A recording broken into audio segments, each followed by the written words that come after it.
Les émotions et l'argent, c'est vraiment quelque chose de totalement interrelié. Mais quand on voit qu'on peut perdre notre job, qu'on n'est pas sûr d'arriver à la fin du mois ou qu'on voit nos placements diminuer, ça nous fait stresser, ça nous rend anxieux. Exactement comme quand on essaie de suivre une vidéo YouTube pour une coupe de cheveux, en fait.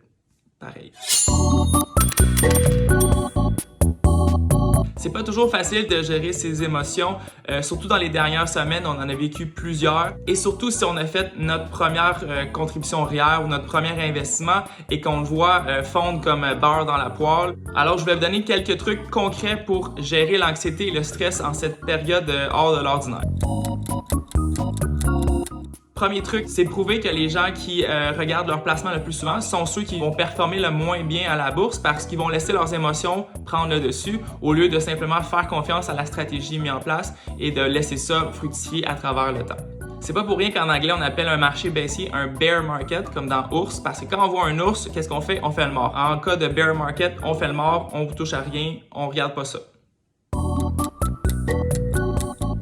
En fait, plus d'une personne sur deux stresse par rapport à l'argent. Évidemment, on s'en rend pas compte et on le réalise pas parce que les gens parlent pas de sous. C'est quand même quelque chose de tabou. Ils ont peur que les gens les jugent. Ils ont honte un petit peu de comment ils ont géré leur argent. Parlez-en à vos amis, parlez-en à votre famille, ça va vous faire du bien. Donc juste de se sentir qu'on n'est pas tout seul dans cette situation-là, qu'il y a beaucoup d'autres mondes qui stressent, ça peut nous faire sentir mieux. Puis je suis convaincu que quand vous en parlez à certaines personnes, ils vont dire « Oui, moi aussi j'ai déjà été dans une période stressante, ça arrive, c'est normal. » Puis avec le temps, on apprend à gérer, puis on apprend à s'habituer au stress puis au haut, au bas de la bourse.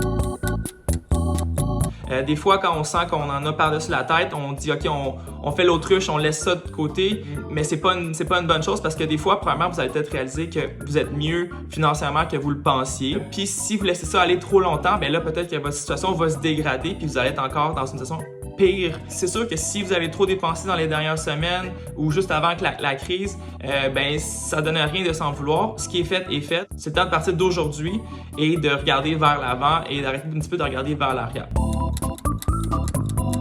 Que ce soit automatisé vos factures que vous payez, que ce soit automatisé vos placements que vous faites à chaque fois que vous recevez une paye.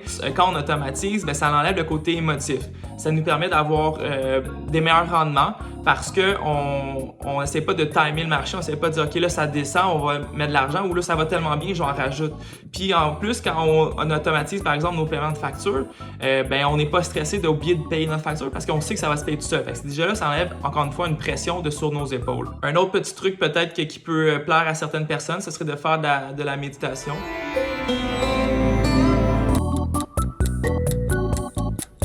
Peut-être que votre tolérance de risque était un petit peu moins élevée que ce que vous pensiez. Donc, n'hésitez pas à rencontrer votre conseiller financier ou si vous n'en aviez pas de conseiller financier, peut-être que ça peut être un bon moment de dire « Bon, là, j'aurais peut-être dû en avoir un parce que ça m'aurait peut-être pris un coach, ça m'aurait peut-être pris quelqu'un pour m'aider à passer au travers de tout ce qui vient de se passer. » La baisse qu'on a connue dans les marchés boursiers, c'est la plus rapide de l'histoire. Moins 37% en un petit peu plus que 4 semaines, on n'a jamais vécu ça. Et tout de suite après la baisse, on a vécu une hausse, une reprise assez importante. Par contre, on n'est pas sorti du bois.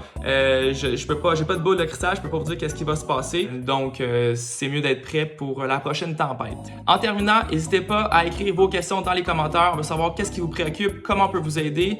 Et on est là pour ça. Donc, on se revoit dans une prochaine vidéo.